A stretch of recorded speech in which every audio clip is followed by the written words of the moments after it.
जाती, मंजरी झुक जाती, या तुलसी के कुंडे में जो मिट्टी है उसमें फफूंद पड़ जाती।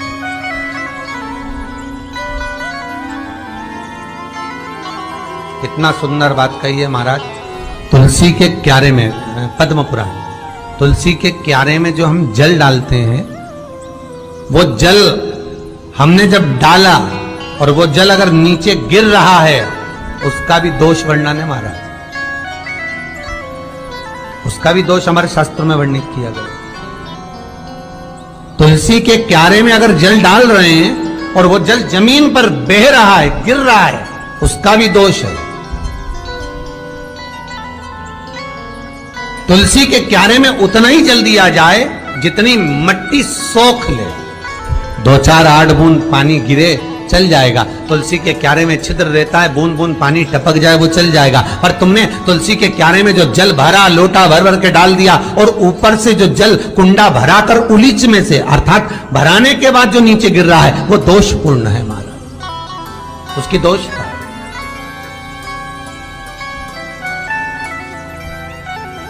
वो दोष ले लिया।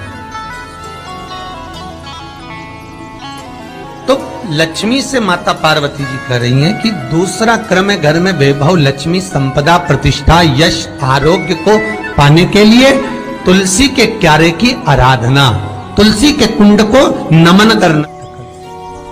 तीसरा क्रम कहा, घर में चाहे नल लगा हो, चाहे आरओ का प्लांट लगा हो, पानी का, घर में छोटा छोटा आरओ प्लांट लगा हो, फिर भी घर के अंदर रसोई घर में एक छोटा सा मटका, मटका नहीं तो हंडा, हंडा नहीं तो बाल्टी, बाल्टी नहीं तो कलसा, पानी का भरा हुआ, जो नारी रखती है दूसरे दिन उस पानी को बाहर ढोल कर फिर वापस धोकर भर लेती है। मटका रोज धुलता है, हंडा रोज धुलता है, प्रतिदिन धुलता। जितना जल उस पात्र में रहता है, भरता है, ऐसे ही घर में संपदा भरती। 3 क्रम। चौथा, नारी के मस्तक पर जो चीर होता है, ये पूर्वज, इसी चीर से कथा प्रारंभ हुई थी और वहीं पर लक्ष्मी पार्वती के संवाद पर चल रही है महाराज। मस्तक पर जो चीर होता है, मस्तक पर जो वस्त्र होता है, वो वस्त्र पूर्वजों का, पितरों का, कुल देवी देवताओं का आशीर्वाद। ईश्वर महादेव, जो व्यक्ति पथभ्रष्ट होता है, जैसे मदिरा के नशे में पड़ गया, कहीं जुए में पड़ गया, कहीं मांसाहार में पड़ गया, कहीं व्यसन में पड़ गया, कहीं गलत काम में अगर कोई जा रहा है, तो श्रम्भेश्वर महादेव के नाम से काली तिल भगवान शिव को समर्पित करी जाती है महाराज। काली तिल को वापस उठाकर ले आते हैं। उसी काली तिल को जो मदिरा का नशा करने वाला होता है या जो गलत व्यसन में डूबा हुआ होता है, उसको वो सुबह के समय अगर नहीं खाता तो भोजन के साथ उसको जिया जाए। श्रम्भेश्वर महादेव। एक बेलपत्री का भी बहुत अच्छा प्रयोग है श्रम्भेश्वर महादेव का, मदिरा पीने वालों के लिए, मांसाहार, व्यसन में, जुए में, वेश्यावृत्ति में, पर नारी में, गलत जगह पर जो डूबे रहते हैं उनके लिए। पहले की कथा में उसका वर्णन किया है बेलपत्री। श्रम्भेश्वर महादेव, एक बार सब बोलेंगे, कौन से महादेव? श्रम्भेश्वर महादेव। फिर जम के बोल लो एक बार, श्रम्भेश्वर महादेव। जब हमारे घर में क्रोध बढ़ता है या कोई गलत कार्य में जाने लगता है, तो श्रम्भेश्वर महादेव का हमें शरणागति लेना चाहिए, श्रम्भेश्वर महादेव का पूजन करना चालू कर देना चाहिए। कई लोग कहते हैं महाराज जी, श्रम्भेश्वर महादेव का मंदिर कहाँ मिलेगा, हम कहाँ पूजन करने जाए? कहीं नहीं जाना, तुम्हारे घर के पास में जो शंकर जी का मंदिर है वहीं जाओ, उसी देवालय में, उसी मंदिर में जाओ, श्रम्भेश्वर महादेव के नाम से जल चढ़ाना प्रारंभ करेंगे। वो जल जो गलत संगत में पड़ा हुआ है उसका आचमन कराना प्रारंभ करेंगे। अपने आप उसकी धीरे धीरे बुद्धि सुधरना प्रारंभ हो जाएगी। ऐसा श्रम्भेश्वर महादेव का कुछ स्थान हमारे यहाँ पर बड़े सुंदर सुंदर स्थान निश्चित किए गए हैं। जैसे कैंसर आदि के मरीज के लिए हम लोग पहले भी कहते हैं कि त्रिजुगी नारायण का जल बड़ा महत्व रखता है। जिसका शरीर या जिसको एक पत्र आया है कि किसी को मिर्गी का झटका आना चालू हो गया था। पत्र ढूंढेंगे तो समय थोड़ा लग जाएगा। जिसने लिखा है उसके स्मरण में होगा। जिसने भी लिखा होगा कि बीमारी के चलते चलते फिर मिर्गी आना चालू हो गई।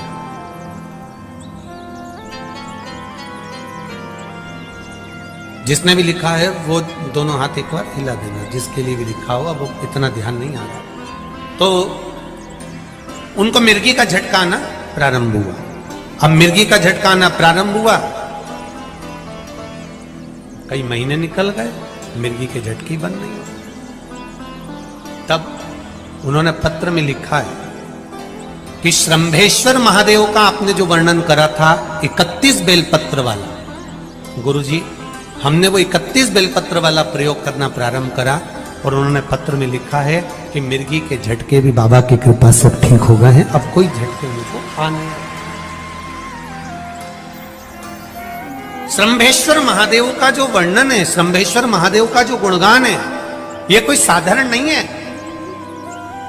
शिव महापुराण में भागवत के प्रहलाद चरित्र को लाकर रखा गया है केवल श्रम्भेश्वर महादेव के प्रागट्य के लिए। ऐसा श्रम्भेश्वर महादेव का गुण।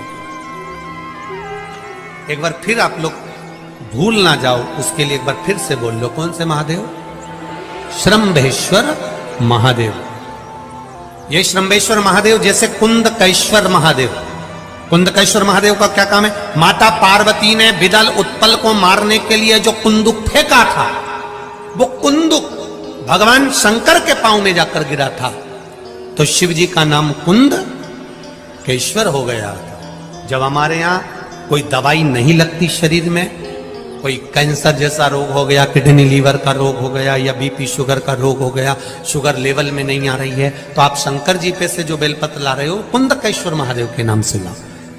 दवाई खाओ, डॉक्टर को दिखाओ, सारी जांचें कराओ, डॉक्टर के अनुसार चलो, डॉक्टर जैसा बताए वैसा करो, पर उस दवाई को भी शिव जी से कहकर कि बाबा कुंदकेश्वर महादेव का नाम लेकर उस दवाई को भी हम कुंदकेश्वर महादेव का प्रसाद समझकर पाना प्रारंभ करो।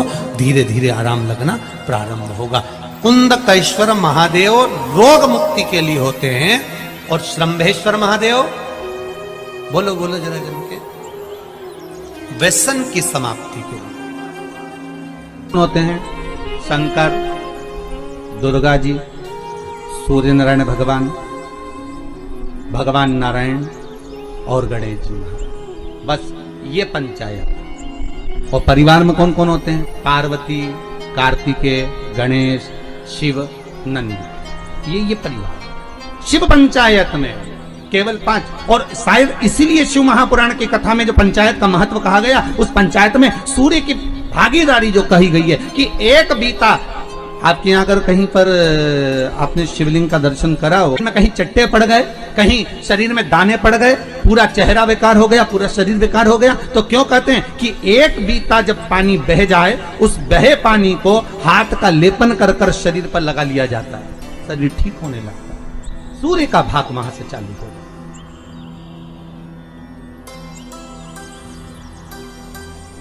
शिव पंचायत का बड़ा महत्व है महाराज जी। अगर आप लोगों ने लिंग पुराण पढ़ी होगी या शिव महापुराण पढ़ी होगी तो उसका बड़ा महत्व है महाराज। कहते हैं में मक्खन का लेपन कर दो। काय का लेपन करना है? माखन का लेपन कर दो। और 5 देवताओं के सामने चौमुखी 5 दिए लगे, 4 बत्ती के घी के, गाय के घी के, एक एक देवता के सामने एक एक दिया लगाओ पंचायत। और काम ना कर कर वापिस लौट कर आ जाइए।